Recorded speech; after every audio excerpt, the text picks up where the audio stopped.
Ciao, Swima, aujourd'hui je vous fais juste une vidéo pour vous expliquer qu'est-ce qui m'a fait vraiment quitter la France dans son ensemble, en tout cas me détacher sentimentalement de la France actuelle, et dans la vidéo que je vais vous montrer, pour vous expliquer pourquoi il y a une croissance des expatriations, pourquoi on est passé de 2,5 millions d'expatriés à 3,5 millions, tout simplement en 2 ans, vous comprenez quand même tout ça, et que moi, tout ce que je vous montre dans cette vidéo sont des faits récents, actuels, mais tout ça, je l'ai vécu avant.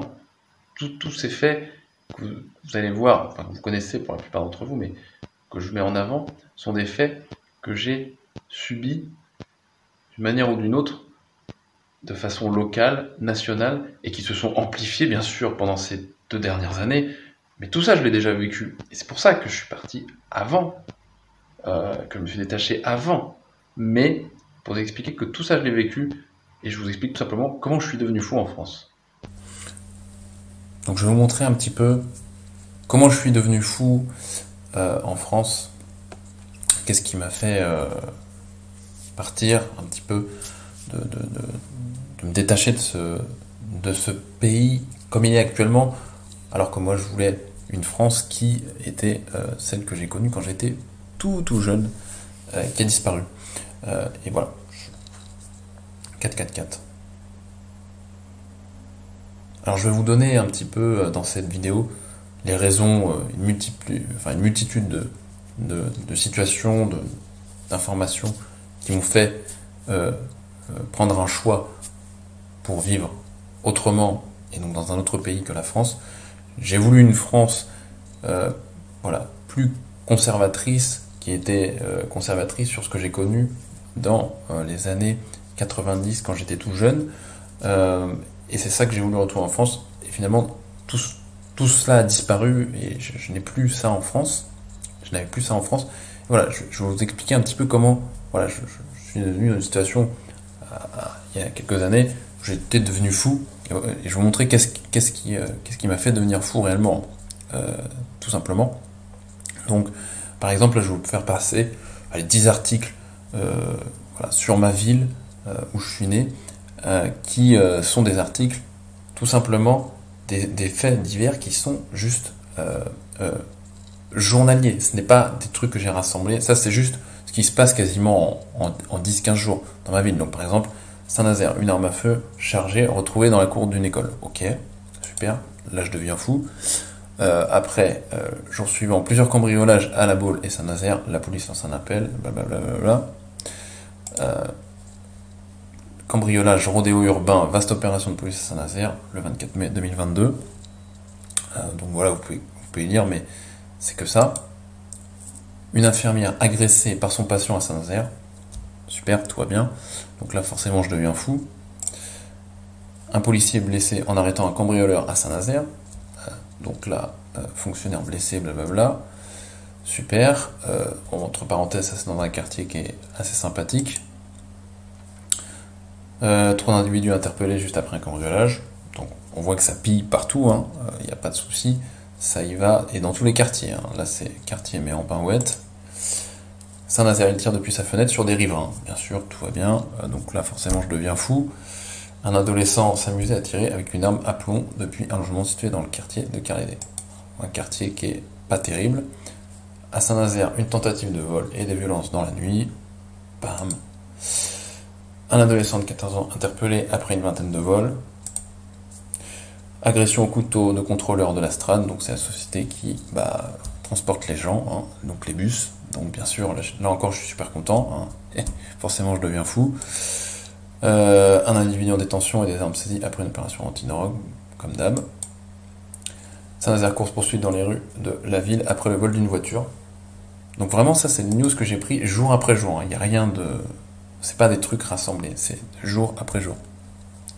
Après 4 cambriolages Saint-Nazaire et La Baule, les policiers alertent la population. Merci, mais en fait, ça fait des années que c'est la merde. Donc forcément, quand je vois ça déjà dans ma ville, donc ça c'est localement, je deviens fou. Donc direct.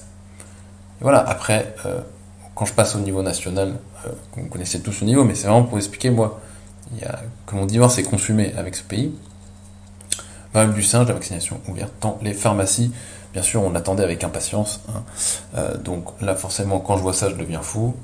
Maintenant, c'est à la rentrée, chaque rentrée, en fait, on a des nouveaux trucs. On sait que ça va être un petit peu comme les cochons, voilà, à l'abattoir ou avant l'abattoir. En tout cas, on a nos doses à toutes les rentrées maintenant. Voilà, pareil, ça, quand je vois ça, alors on peut discuter des chiffres, 5 millions d'assurés, peut-être qu'il y en a moins, il y en a peut-être plus. Même s'il y en a que 700 000 ou 1 million, qu'est-ce qu'ils foutent de l'argent? Je paye pour. Il y a des gens qui surveillent tout ce système, et bien sûr, ils ne le font pas, ils le font très mal. Donc là, forcément, je deviens fou quand je vois ça.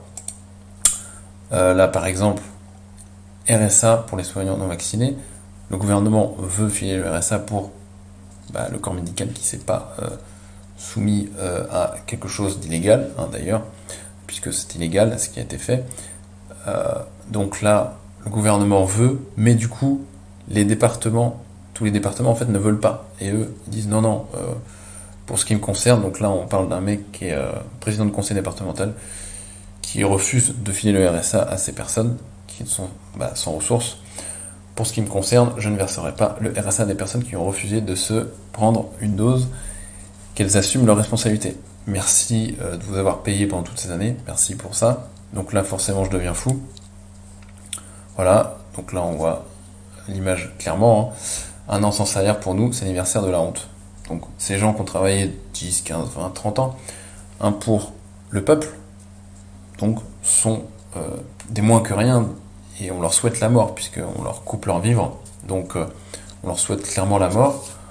Et en contrepartie, on a des gens qui arrivent une semaine dans un pays, qui n'ont rien apporté dans un pays. Cette femme a sûrement travaillé 15-20 ans pour la nation, la belle nation, et elle ne reçoit rien. Et puis on a des mecs qui arrivent comme ça, bien sûr en situation irrégulière, et eux qui peuvent avoir accès à toutes les aides, en tout cas à un package d'aide, sans avoir rien apporté au pays. C'est assez hallucinant. Et donc là, forcément, je deviens fou, là encore. Donc là, pareil, j'ai vendu ma voiture, je mange au resto du cœur. Super, magnifique. Donc tout ça, vous le savez déjà, mais c'est juste, moi, je vous explique, parce que des fois, on me demande un petit peu quelle est la recette, pourquoi t'es si dur avec un pays, et voilà, tout ça, je vous dis, je n'en ferai pas 50 000 vidéos, mais c'est pour vous expliquer pourquoi je me casse, pourquoi j'ai plus d'attache, techniquement, sentimentalement avec le pays. Bien sûr, j'ai des amis, j'ai de la famille, bien sûr, mais voilà, c'est pour vous dire que je ne peux pas, c'est plus fort que moi, je ne peux pas vraiment renouer quelque chose de fort avec cette France. Dans le même temps, donc, tous ces mecs, tous ces milliardaires qui nous vantent l'électricité, les green energy, qui eux, dans le même temps, bien sûr, investissent dans les énergies fossiles, pétrole, gaz, charbon, comme Soros et toute la clique. Donc, bien sûr, là, je deviens fou, il y a pas... On me prend bien sûr pour des cons. Ici, alors, vous voyez déjà à droite que y a un paquet de monde qui est parti, et on va le voir après, mais ça ne date pas d'hier. J'avais fait un petit article, j'avais partagé un petit article sur la croissance de l'expatriation en France, les Français qui quittent la France sur 15 ans, et on était sur quelque chose de plus de 100% d'augmentation. C'est impressionnant sur 15 ans, mais tous les ans il y a une augmentation. En fait, ça s'est jamais, cette croissance de courbe s'est jamais inversée en fait. Donc voilà, c'est pour vous expliquer quand même ce qui se passe, que vous soyez conscient des phénomènes qui vous entourent, notamment en France. Mais certainement, à mon avis, les tendances doivent être plus ou moins similaires en Suisse et en Belgique. Alors ici, voilà, là je deviens fou aussi, avec les fous de l'écologie, ces gens qui parlent d'écologie souvent, qui commandent des trucs sur Amazon, qui me font bien rigoler, et qui sont en plein dans la mondialisation, et bien sûr, qui, eux, en tout cas, véhiculent l'idée que faire des enfants, ça devient une pollution. Donc bien sûr, quand je vois ça, je deviens fou. Il n'y a pas de souci. Là, moi, c'est ce que je suis, donc apparemment pour la France, homme blanc hétérosexuel, privilégié en France, donc pareil, quand je vois ça, je deviens fou. Je ne suis plus... je suis un ennemi, clairement, pour la France, dans ce contexte-là, ça devient hallucinant. L'avenir, vaccin tracker, donc ça c'est quelque chose que vous pouvez trouver, mais en gros c'est une image pour dire, voilà, qu'est-ce qu'on est, ce bétail. Donc là, vous avez des couleurs, etc. Donc il y a des gens qui sont dans le gris, vert clair, vert foncé. Et évidemment tout ça, bien sûr, c'est ça l'avenir, c'est on vous traque et on vous traquera jusqu'au bout. Jusqu'au bout. Donc bien sûr, là quand je vois ça, moi je deviens fou, direct. Je veux dire, c'est pour ça. Est-ce que c'est pour ça qu'on a travaillé, qu'on a fait tout ça? Non, c'est pas pour ça. Et ça, c'est juste pour le Covid. Qu'est-ce qu'on aura après comme tracker? Bien sûr, tout est possible et surtout le pire. Bien sûr, pendant ce temps-là, tout augmente sans problème, avec toujours moins de services. Taxe foncière, 37,5% d'augmentation.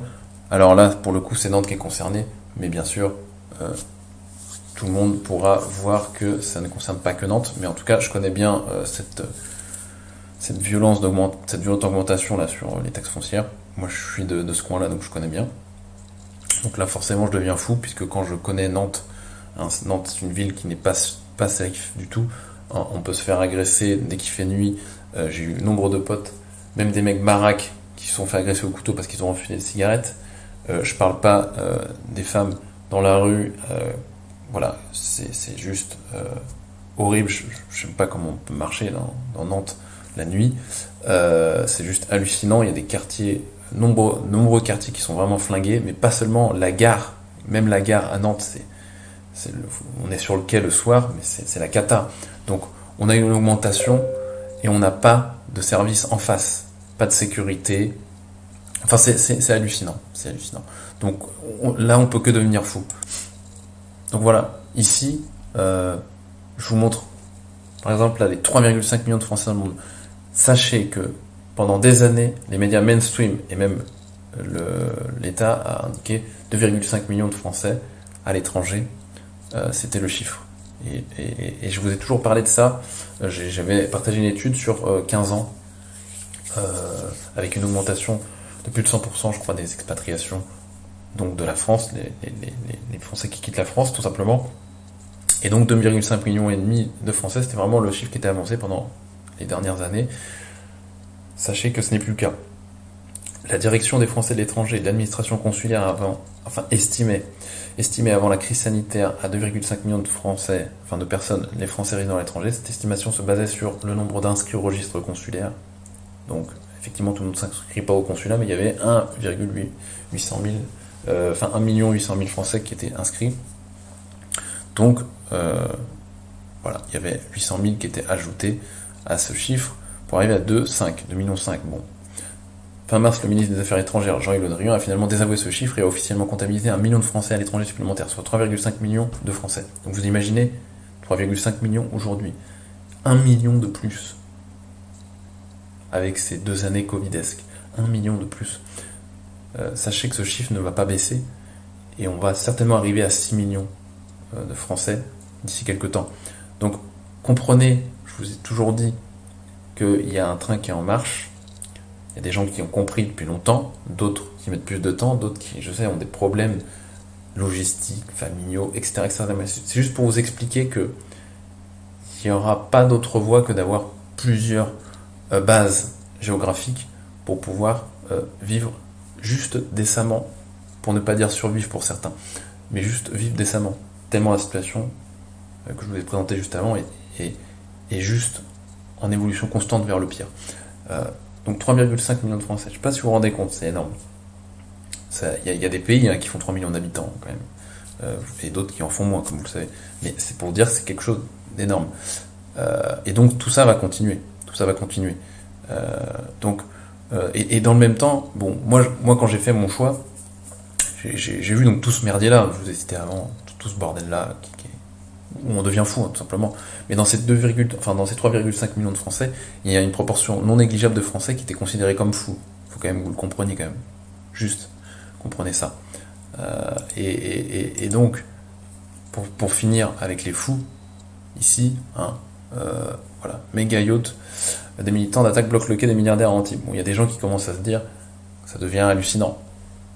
Et donc, vous savez, ces méga yachts là, ces méga yachts, je peux taper ça, mais que vous vous rendez compte ce que c'est ou un super yacht, quand même que vous comprenez. Moi, tous ces yachts là, je les ai vus arriver. Je les ai vus, je les vois au Monténégro. Je les vois au Monténégro. Bien sûr, ils ne sont pas que au Monténégro. Mais bon, quand j'ai vu toute la merde que je vous ai citée avant, voilà, j'ai vu toute la merde. Alors, il arrive des problèmes à certains, vous avez vu, celui-là cool. Mais bon, ce que je veux dire par là, c'est que tous ces yachts-là, je les vois au Monténégro. Et je me suis dit, il y a un souci quand même, c'est que on devient tous fous. Et puis il y a ces personnes qui sont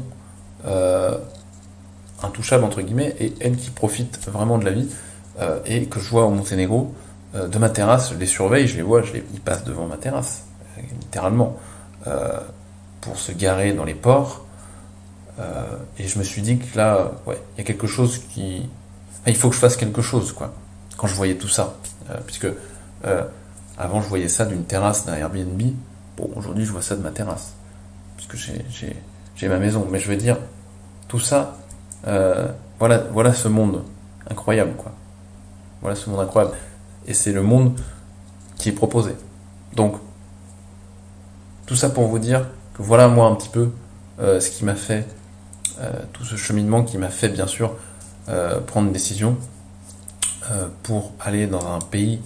Alors, vous pouvez taper Monténégro sur YouTube, vous pouvez taper d'autres pays, mais quand je me suis retrouvé dans ce pays qui a entre guillemets 20 ans, 30 ans de retard sur je dirais l'occidentalisation. Alors ok, on peut acheter des bagnoles, on peut acheter des ordi, etc. On peut faire à peu près ce qu'on veut, je dirais en termes de matériel, mais surtout la matière psychologique qu'il n'y a pas au Monténégro et qui fait que je m'y sens bien, c'est tout ce que je vous ai cité avant, ce truc de fou là, des trucs de malade quoi. Hein, voilà, les gens ont encore envie de faire des enfants, les gens ont envie de vivre. Bon, c'est juste ce que je demandais et c'est ce que j'ai été chercher au Monténégro.